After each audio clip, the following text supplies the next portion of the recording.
Une Gabonaise perd son business en France parce que simplement à cause de la Sobraga. On va en parler dans cette vidéo. On va parler un peu de ça. Comment se fait-il qu'une Gabonaise peut perdre son business en France à cause de la société de brasserie du Gabon? On va en parler dans cette vidéo. Sur ce, on est parti.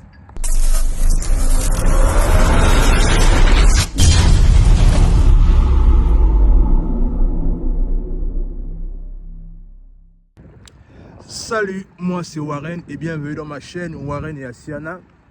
Ici, on parle développement personnel, on parle d'entrepreneuriat, on parle d'immigration aux États-Unis, on parle d'immigration au Canada. Ce sont des thématiques qui te parlent. Tu t'abonnes à la chaîne et tu partages la vidéo autour de toi. Alors, comme je disais, aujourd'hui, on va un peu parler d'une situation d'une compatriote qui vit du côté de la France, qui a perdu son business simplement par rapport au fait que... Alors, c'est une Gabonaise qui s'est lancée dans la restauration. C'est-à-dire, voilà, elle s'est lancée dans la restauration et dans son business, en fait, elle avait comme business model de préparer les plats gabonais et surtout faire accompagner ça à ses clients de la boisson gabonaise. C'est-à-dire que le but de sa démarche, elle était très noble parce que faut pas qu'on se mente. Aujourd'hui, on est dans une phase là où le monde est en train de voir comment est-ce que chacun veut apporter sa pierre à l'édifice en introduisant également, pourquoi pas, ces plats. C'est-à-dire quoi? C'est-à-dire qu'aujourd'hui, on est dans une phase là où tout le monde veut partager son savoir-faire.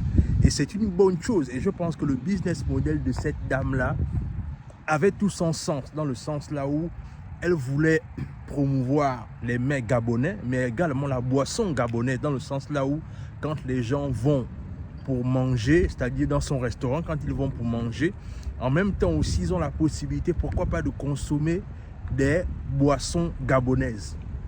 Et ce qui va se passer, c'est que elle va commander du côté de la société de l'énergie, enfin la société de brasserie de Gabon, autant pour moi.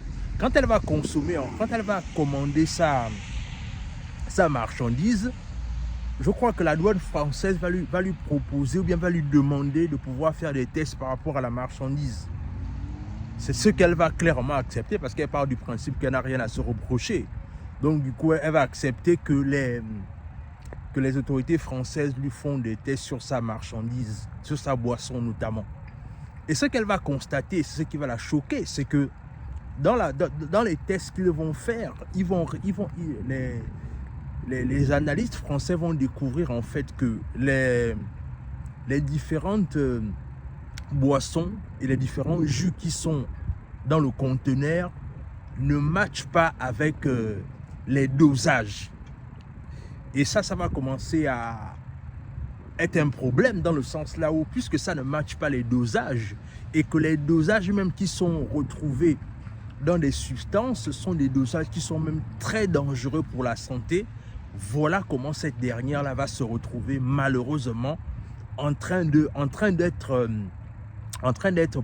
demandé de payer on va dire ça comment, une amende de 20 000 € à l'État français, simplement par rapport au fait que sa marchandise est dangereuse pour la santé en fait. Et ce qui va se passer, c'est que cette dernière, elle va écouter le diagnostic qu'on lui a donné, elle va rentrer en contact avec la société Sobraga pour pouvoir chercher à comprendre c'est quoi le problème et surtout s'il y a moyen d'être remboursée parce qu'elle a fait des grosses dépenses. Et ce qui va se passer, malheureusement, c'est que cette dernière-là, on va simplement lui dire que c'est pas possible d'être remboursé et ils vont faire une espèce de communiqué là, ils vont dire que c'est pas forcément vrai ce qu'ils sont en train de dire. Et dans ça, ce qui est assez dommage, et c'est là où c'est vraiment dommage, c'est que dans ça, en fait, il y a un mensonge. Oh.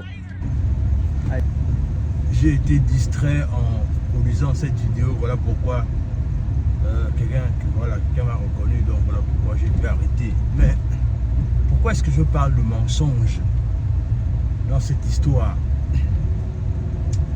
Vous savez, aujourd'hui, moi je reste convaincu que les rapports entre la France et l'Afrique deviennent de plus en plus compliqués à tel point que moi je pense qu'il ne faut pas être naïf. Il ne faut pas être naïf. Je m'explique. Depuis un moment, la vérité c'est que les rapports avec la France et l'Afrique ne sont plus au beau fixe. Et pendant que les gens sont en train de dire que oui, les Français ont fait ce qu'ils ont fait, ils ont découvert que la boisson de Sobraga n'est pas de bonne qualité et tout ce qui va avec. Oui, il n'y a pas de problème, on ne va pas se mentir. Il y a beaucoup de choses qu'on peut reprocher à Sobraga. Mais est-ce que ce n'est pas aussi une façon de boycotter aussi le business de la compatriote? Parce que est-ce que c'est pas aussi un moyen de faire en sorte que de décourager la frangine pour qu'elle ne lance pas son business? De toute façon, on peut avoir beaucoup de spéculations.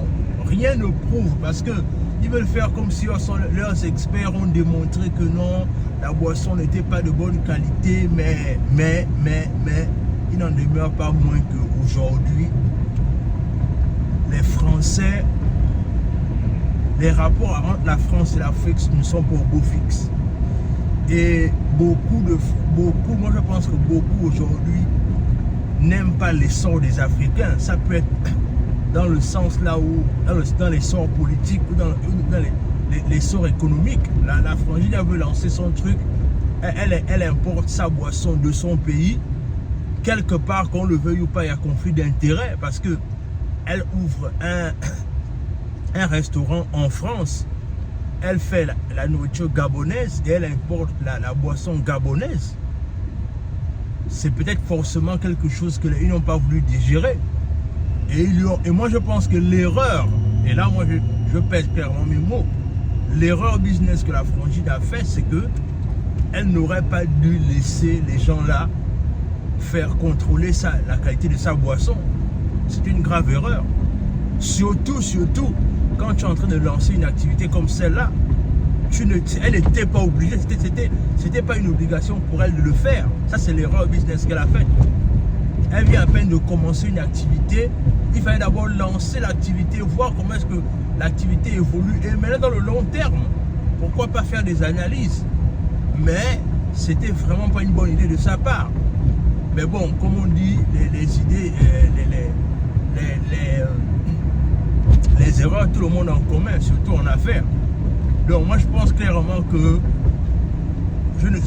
moi s'il y avait une raison fallacieuse derrière qui n'est pas forcément vraie, ça ne m'étonnerait pas. Mais bien évidemment, je veux aussi relativiser en disant que attention, ça ne veut pas dire que moi je suis du côté de Sobraga. Non, c'est pas ce que je dis. Sobraga, c'est clair qu'il y a beaucoup de choses qu'on leur reproche.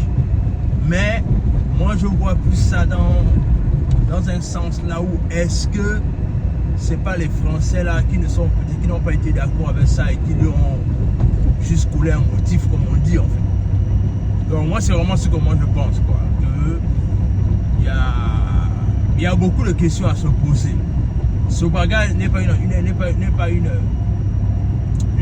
entreprise sainte, mais il y a quand même beaucoup de questions à se poser dans cette histoire. Moi c'est ce que je pense. Moi je pense que aujourd'hui, les Français, la France, ne sont plus forcément en odeur de sainteté avec les Africains. Et on peut le ressentir dans beaucoup de choses. Donc, moi, ce que je voulais partager, ça c'est ce que moi je pense. Dis-moi toi dans les commentaires ce que tu en penses. Et discutons.